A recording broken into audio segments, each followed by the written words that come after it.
Ini adalah pelanggaran etika publik yang menurut saya paling sampah.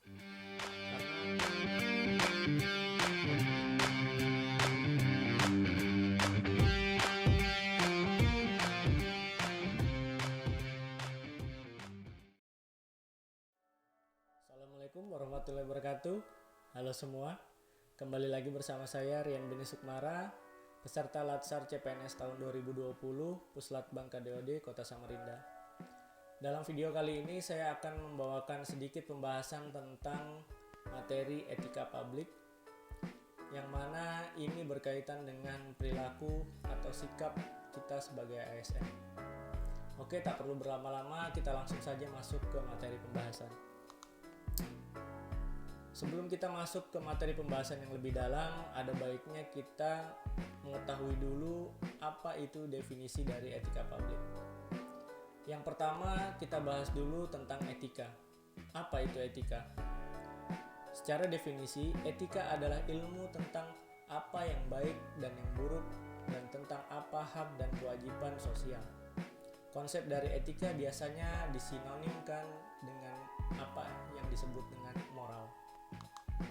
Sehingga etika lebih dipahami sebagai refleksi atas baik atau buruk, benar atau salah yang harus dilakukan atau bagaimana melakukan yang baik atau yang benar, dan sedangkan moral mengacu pada kewajiban untuk melakukan yang baik atau apa yang seharusnya dilakukan.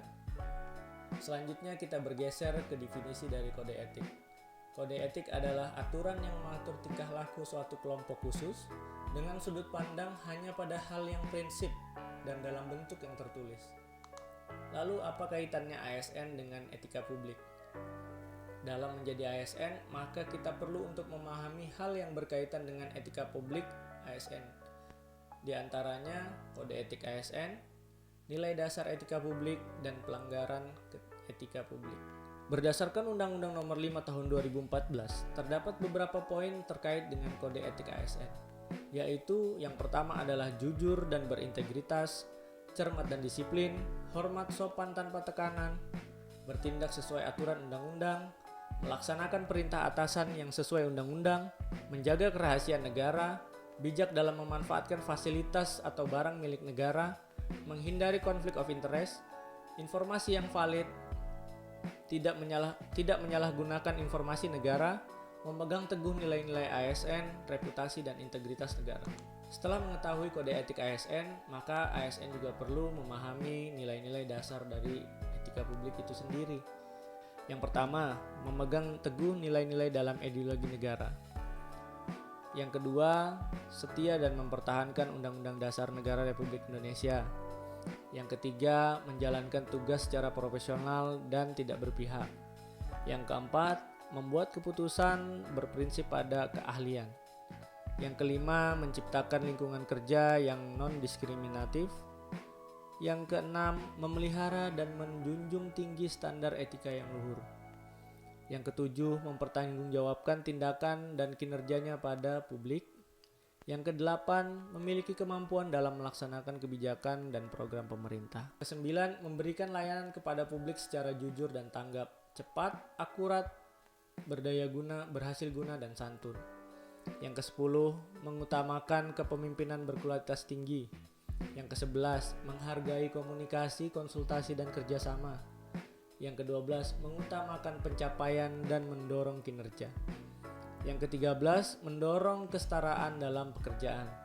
Yang ke-14, meningkatkan efektivitas sistem pemerintahan demokratis sebagai perangkat sistem karir. Selanjutnya kita coba untuk move on ke public ethic dimension atau dimensi etika publik, di mana di sana ada 3 prinsip dasar dalam dimensi etika publik. Diantaranya yang pertama ada dimensi kualitas layanan publik, yang kedua ada modalitas, yang ketiga ada tindakan integritas publik. Yang pertama ada dimensi kualitas layanan publik.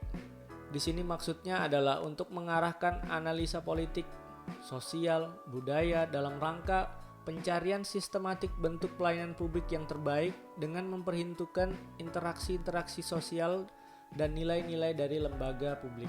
Yang kedua, dimensi modalitas, di mana integritas menjadi modal utama dalam mengimplementasikan etika publik. Hal itu juga harus disertai dengan perbaikan sistem akuntabilitas dan transparansi. Selanjutnya ada dimensi tindakan integritas publik, yang mana merupakan sebuah moral perilaku dari ASN yang menjunjung tinggi nilai integritas, yang mana secara sempit yaitu tidak melakukan tindak kecurangan atau korupsi. Yang dalam arti luas pula adalah harus bertindak sesuai nilai, moral, standar, dan nilai-nilai yang ada di dalam masyarakat.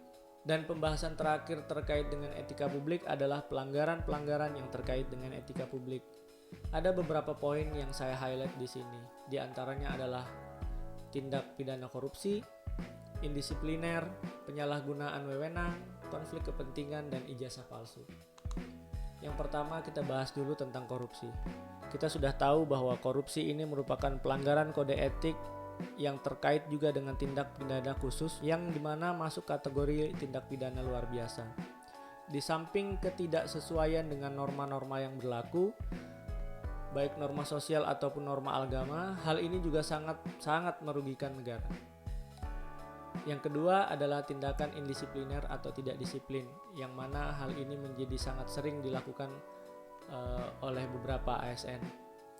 Seperti hal sederhana absen, atau pelanggaran jam kerja, atau penggunaan fasilitas negara untuk kepentingan pribadi, seperti misalnya mobil dinas dipakai untuk mudik, atau menambah libur di saat setelah cuti bersama berakhir. Misalnya setelah cuti lebaran harusnya 1 hari atau 2 hari kemudian masuk, dia bisa 1 minggu baru masuk kembali ke kantor. Yang selanjutnya ada penyalahgunaan wewenang. Misal dalam kasus perizinan tambang di zona hutan lindung, di mana karena telah menerima suap, akhirnya keluarlah izin pengelolaan tambang di area tersebut. Yang keempat, adanya konflik kepentingan. Misal dari konflik kepentingan ini adalah proses penerimaan pegawai non-PNS atau honorer, yang dengan tidak patut memberikan privilege pada keluarganya atau anggota keluarga lainnya untuk bisa masuk tanpa adanya atau tanpa mengikuti seleksi. Atau dalam kasus pengadaan barang dan jasa, di mana pemilihan pemenang tender berdasarkan kedekatan antar relasi dari pejabat yang bersangkutan. Yang terakhir ini yang paling sangat tidak pantas untuk dilakukan, yaitu penggunaan ijazah palsu. Ini adalah pelanggaran etika publik yang menurut saya paling sampah. Karena penggunaan ijazah palsu ini jelas menyalahi aturan dan juga akibatnya pada kinerja dari pegawai ASN itu sendiri, di mana kompetensi yang dia miliki tidak sesuai dengan apa yang dicantumkan ijazah. Karena memang ya tidak pernah berkuliah, dia hanya membeli ijazah. Yang kita tahu bahwa saat ini ijazah-ijazah bodong seperti itu cukup mudah untuk didapatkan, baik itu secara manual ataupun secara online. Dalam kisaran harga 7-10 juta kita sudah bisa mendapatkan ijazah dengan level S1. Ini sungguh sebenarnya sangat miris kalau sampai ada ASN yang menggunakan ijazah seperti ini untuk melamar atau mendaftar sebagai calon pegawai negeri sipil, dan apesnya lagi atau lebih parahnya lagi kalau sampai diterima dan tidak terdeteksi.